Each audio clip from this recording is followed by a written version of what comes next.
How cool was that?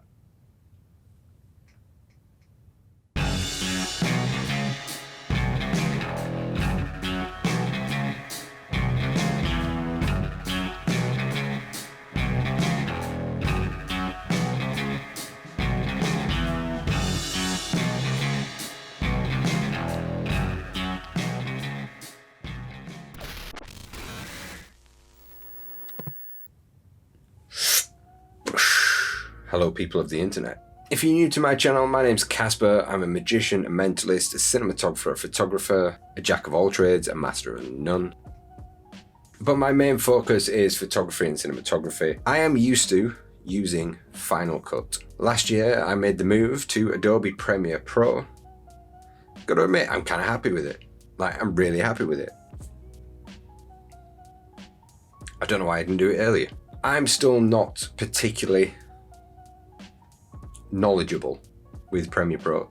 So I looked at other creators on this platform to help me and speak to a few of my friends who use Premiere Pro on a regular basis. I stumbled across Leela's YouTube channel. She's incredible.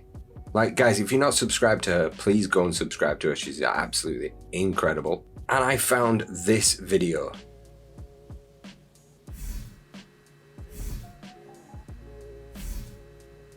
What's up everybody, Peter McKinnon here, welcome back to another video.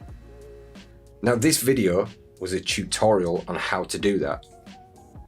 Now I knew how to do something similar with Final Cut and Adobe After Effects, but this video teaches you how to do it just in Premiere Pro. So I did it. You've seen the results, you've seen how it looks. So with this video, what we're about to do is take you through those steps that Leela teaches on how to create that video. If you don't want to sit and watch me doing it, because I mean, it's me, and you would much prefer to watch Leela, I've linked her video in the description. I've also popped it here. So, wait, here or here? It's up there. But yeah, let's get straight into it. I'm going to take you through all the same steps that she takes you through.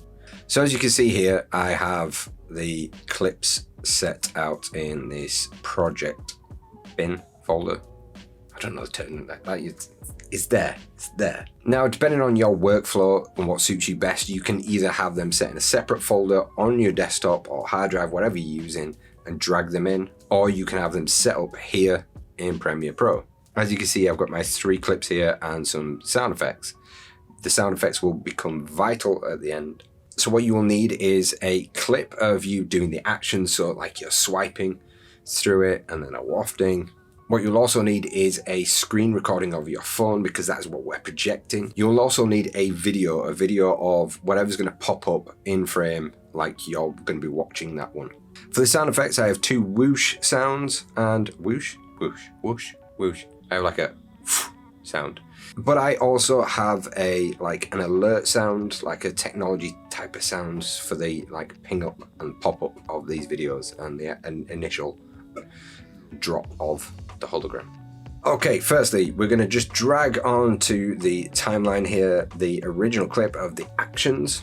The next thing we're going to do is we're going to drop on our clip of the screen recording. Now, you can either select your in and out points and then add them to the timeline, or you can do what I did, just drag them on and adjust. So we're going to add the crop effect first. Now you don't have to do this. Now Leela originally did this in her original video, and I agree with it, it looks better. I adjusted the top part, got rid of the cellular data and the time and things like that. And again, this is just down to your preference, which you prefer. I've actually done this step a little bit earlier than what Leela did. We're going to add the flip, horizontal flip. So I'm just going to type in horizontal flip and then drop that on there. And that's all you need to do, because that flips the screen. Effectively, you're going to be viewing it. We're viewing it from behind. So we're seeing the mirror image of that. That makes sense, I think. Anyway. Okay, so what we're going to do now is we're going to change the color of this, because as it is, it doesn't look like a hologram. Maybe one day they might be in color, but at the moment we believe the blue.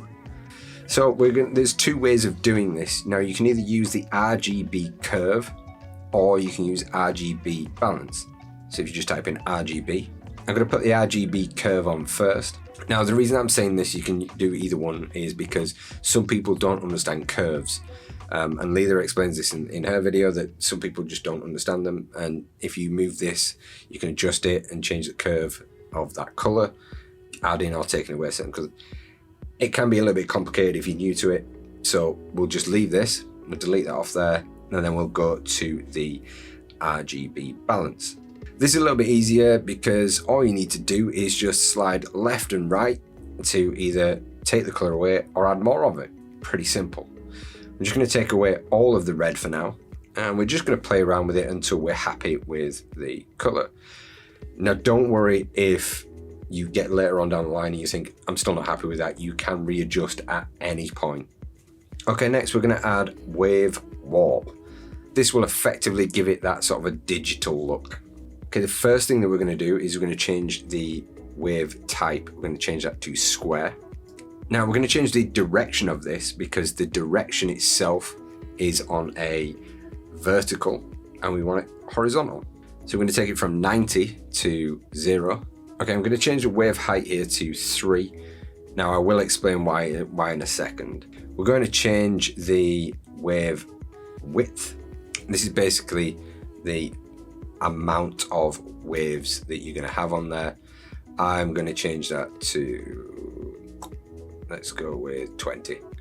So if you want to give it more of a distorted feel to it, where you go to phase, you click keyframe, and then you just add a few keyframes in there. You change the values. It doesn't really matter how much or how little you put on this.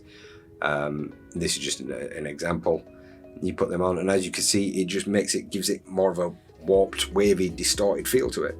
So I don't like this, and Leila didn't add it in hers, so I'm going to take it out. So the wave height, if you have a look here, the wave height basically separates the images. So we don't really want that much of a separation. And I'm going to go with, let's go with 3. Go back to 3. No? Let's go with 4. We'll settle on 4. Again, so all of this is just down to personal preference, what you think suits and fits this best. The next effect we're going to add in is a corner pin.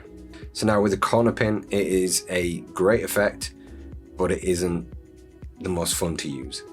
Now, if you put corner pin on there, now don't worry if you don't see the 4 corners pop up straight away.